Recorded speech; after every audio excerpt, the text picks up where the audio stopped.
What on earth has happened to men in Hollywood? And I don't mean the actors themselves, although you could go down that road, but the men on the screen. What happened to the guys we grew up with? Well, some of these guys were a bit before my time, but I still grew up watching them. Cary Grant in North by Northwest, Connery's Bond, Harrison Ford's Han Solo and Indiana Jones. Somewhere along the way, the hero started apologizing for being a hero, and the film started apologizing and humiliating him for wanting to be one. And before you jump in and say it's just nostalgia, it isn't. It's a pattern. Take your favorite male lead from the last 40 years and look at his most recent outing. And tell me you don't see a guy who's tired, embarrassed, sidelined, or learning very important lessons from people who used to be his side characters. Or worse, someone half his age with no life experience. So I want to talk about that old archetype and why it worked. How the new man in Hollywood has been completely neutered. And why this shift doesn't feel like an evolution. It feels more like deconstruction, and we're being quietly gaslit into thinking that this is progress. It's engineered weakness, and there's a narrative out there continually telling us that strong men are a problem to be solved rather than an ideal to strive towards. Just because something's new doesn't mean it's better. And the old archetype wasn't complicated, and that's exactly the point. When we think of Cary Grant or Gregory Peck, a few things come to mind. They had charm, competence, and restraint. These men didn't feel the need to incessantly narrate their feelings every 10 minutes. They did the right thing when it cost them, cracked a good one-liner when things were getting a bit tense, and carried themselves like adults, not whiny little babies. To me, Sean Connery's Bond is the blueprint for this. He was decisive, witty, dangerous, but utterly responsible for outcomes. And yeah, he's not perfect. Fucking obviously, nobody is. And every character, like every human being, has their flaws, but the character's spine is his agency. He acts quickly. He endures the consequences of his actions, whatever they may be, and he doesn't outsource his courage to anybody else. Han Solo in the original Star Wars films shares much of the same energy. He has rogue edges, yeah, and he's even reckless at times, but that's what makes him so endearing. And when the moment comes, he shows up, not just for himself, but for his friends and for what is right. I mean, sticking with Harrison Ford, we could look at Indiana Jones, the scholar with the bruises. He bleeds, he fails, he falls, but he always gets back up. The attraction of a character like this isn't machismo. That is just the boring surface level analysis that people who are afraid of strong men will default to. We're attracted to the competence under pressure when the stakes are unimaginably high. These men weren't aspirational because they were flawless. They were aspirational because they shouldered things. They carried burdens and they did it without complaining. If you have the ability to bear it, then bear it. That's the masculine archetype at its best. It isn't a loud, crass alpha male. It is a man who is capable, true to himself, and can look himself in the eye and say, I trust you. Because that's what confidence really is. It's the ability to look yourself in the mirror and say, I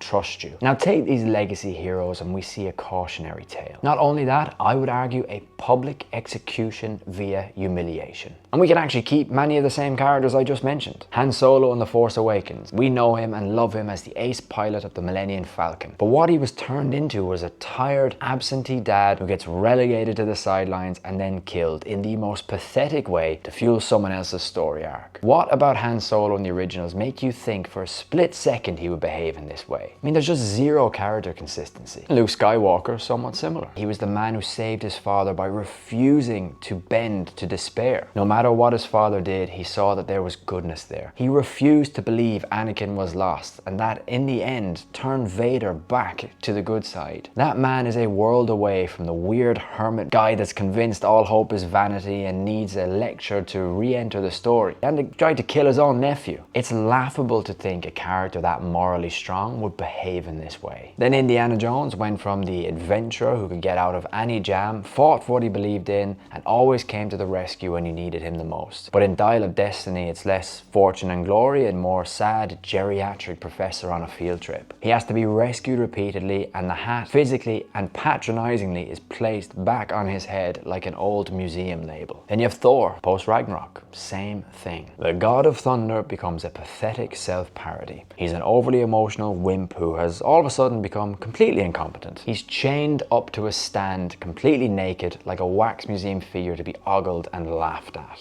And not like I need to hammer home the point here, but James Bond in No Time to Die? I mean, come on. This should be studied as a prime example of character suicide. The man whose core is ruthless decisiveness becomes an elegy to indecision and domestication, ending not with cold resolve, but as a sacrificial lamb on the altar of male castration. And look, it's probably not that these films hate men, although, I mean, you could make a case for it. But I think it's that these people just distrust the classic male arc and will do literally anything to humiliate and destroy it. And what better way to start than to take all of these beloved characters and turn them into fucking clowns? The hero's journey is something to be admired, not admonished. The hero grows to trial and becomes worthy of responsibility. The new story is trying to tell us the hero was the problem somehow, and that we should hand the baton to someone who won't make his mistakes, or who literally makes no mistakes at all in many cases and can do everything that the original hero took a lifetime to learn without any effort. Oh, and while we're at it, let's make sure he looks small and pathetic on his way out. If you felt humiliation woven into these scripts, you're not imagining it. It's deliberate deconstruction. Let's take the archetype audiences love, pry it open, create the message that being unapologetically masculine is childish, unsafe, obsolete, or downright dangerous, and then crowbar that into literally everything. Now, some of you listening to this will think, well, it's just character complexity. And that might be the case if you were teaching character complexity to a 5-year-old. But that's not the case here, because complexity is good, we know that. But this isn't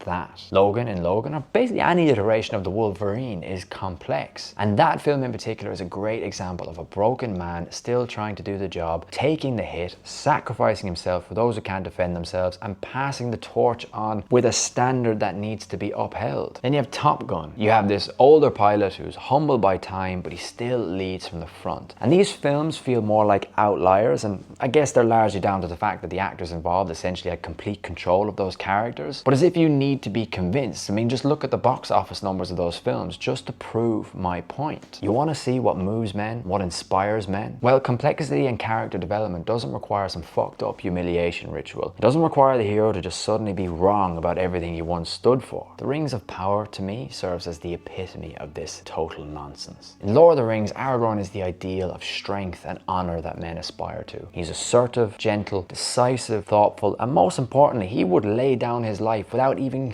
thinking about it for any of the common soldiers he fights with. We watch him overcome his identity of the ranger and become a king. Well, speaking mostly about the film here, because in the books he doesn't wrestle with that quite so much. But then look at Galadriel in the Rings of Power. Arrogant, conceited, doesn't learn from her mistakes, and in episode 1 would literally willingly sacrifice her men to get her aim. While Aragorn would die for his, Galadriel would sacrifice hers. And she basically stays this way from start to finish. I mean, I don't even know, I stopped watching it, it's fucking shite. But the point stands, she's already perfect. So what do you do with that? Where does she go? What can she possibly learn as a character? In fact, if we weren't living in topsy-turvy land, she would be the villain. What we've had repeatedly isn't complexity, it's inversion. The male lead becomes the student of his former sidekick. His competence is treated as a quaint relic to be ignored, and his natural instincts, which have gotten him this far, are framed as toxic. His decisiveness as reckless, and his restraint as emotional illiteracy. It's a preachy sermon, not a story. Feels like I'm just being lectured by an 18-year-old who's read Marx for the first time and now thinks communism is a great fucking idea. Now at this point you might be wondering, well, why is all this happening? Well, there's a whole stack of reasons and they're all pretty much pulling in the same direction. Well, over the last decade, big studios have gotten drunk on HR presentations and they've been led to believe that we must rid the world of these problematic archetypes. Oh, and to do it in the preachiest and most patronizing way imaginable. The memo is to decenter the old male lead. Elevate new voices by pushing down old ones and make sure you get a healthy dose of virtue signaling while eating your popcorn. And look, on paper, yeah, I kind of get it. There's an overcorrection because of a lack of female representation in film. I get it. But I would even push back against that. Like, think of Trinity from The Matrix, Guinevere in Ridley Scott's King Arthur, the original Galadriel, Ellen Ripley in Alien, Sarah Connor in Terminator, Princess Leia, Clarice Sterling, Nurse Ratched, Mulan. I could go fucking on and on and on. None of these characters ever had to put down their male counterparts to stand tall. They did it on their own merit. And they weren't trying to be men either. So now we've just got performative humility written into scripts. The hero must be taken down a peg, tutored, corrected, and the writer's room gets its little moral victory, while the audience gets a drained battery where the engine used to be, and shite box office numbers. And there's also corporate cowardice. They want you to think that they're fighting the good fight, but again, they're full of shit. Blockbusters are built by committees, and committees hate risk. The safest innovation is to use an old IP and subvert it rather than write something new. Shows you how bad the writers are these days anyway. I mean, not to harp on about the Rings of Power, but imagine taking Tolkien, one of the greatest writers in history, a man you can actually do courses on at university because his work is so rich, and thinking you can make it better. I mean, the sheer fucking hubris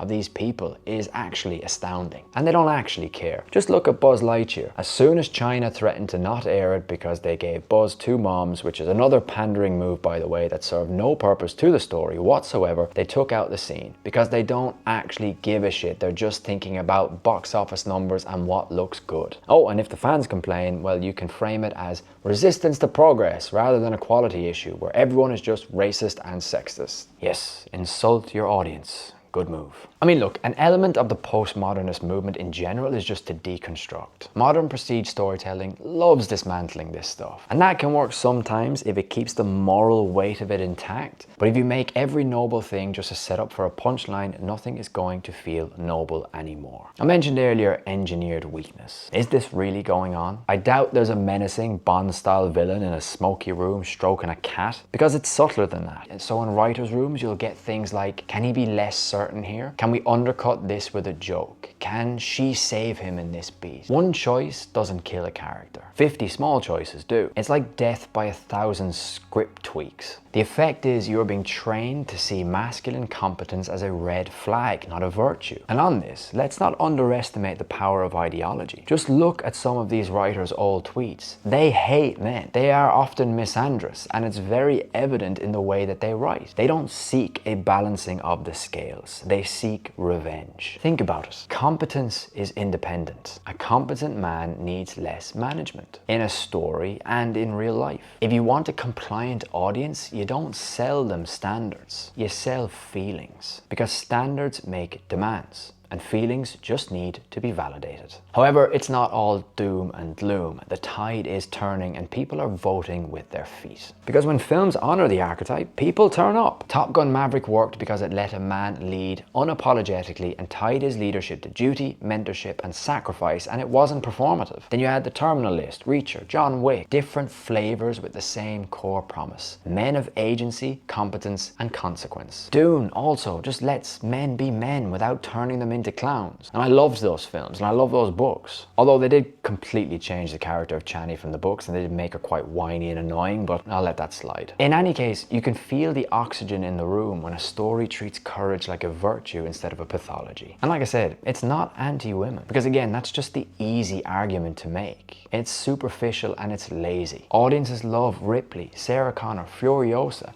because they're built the same way the classic male heroes were. They have purpose, skill, cost, and of course, again, they're not perfect. Unlike Rey Skywalker, who can beat a guy who's been using a lightsaber his whole life the first time she picks one up. What people are rejecting is the swap, where men are rewritten as bumbling burdens so someone else can look smart by comparison. That's not empowerment, that's just fucking shite writing. And now you might say those old heroes had lots of flaws too, and we shouldn't look up to them. Well, yeah, no shit. Of course, Connery's Bond was a bit morally messy for sure, but the difference is in orientation. Their flaws never discredit their virtue. And the modern cycle treats male flaws as proof the whole model is rotten and all men by association are rotten to the core and dangerous unless you're weak and submissive. And by the way, the weak and submissive guys are 10 times worse than the guys you perceive to be too strong. As Jordan Peterson once said, if you think strong men are dangerous, wait until you see what weak ones are capable of. So the narrative solution is to emasculate the archetype, not refine it, and certainly not to make it more complex. But there's a better way, and I don't want to complain without offering some sort of solution. You can let the hero be wrong about stuff and then earn his way back through action. That's character building. I mean, it's why I've been drawn to anime in recent years. Look at Solo Leveling or Attack on Titan. The main characters start weak and useless, but through trials and tribulations they grow strong and powerful. Like, talk about a female character, Mikasa is a fucking badass. And I mean, there's more philosophical depth in Attack on Titan than anything I've seen Hollywood produce for at least 15 years. What we get too often is lectures, humiliation, and then a handoff so the film can feel progressive without the hard work of actually writing a great new character. So what do men actually want from these stories? Well, as a man, here's what I think. We don't want permission to be bullies. We don't want an excuse to avoid our feelings. We want models. Masculinity by its nature is vertical. We want to aspire.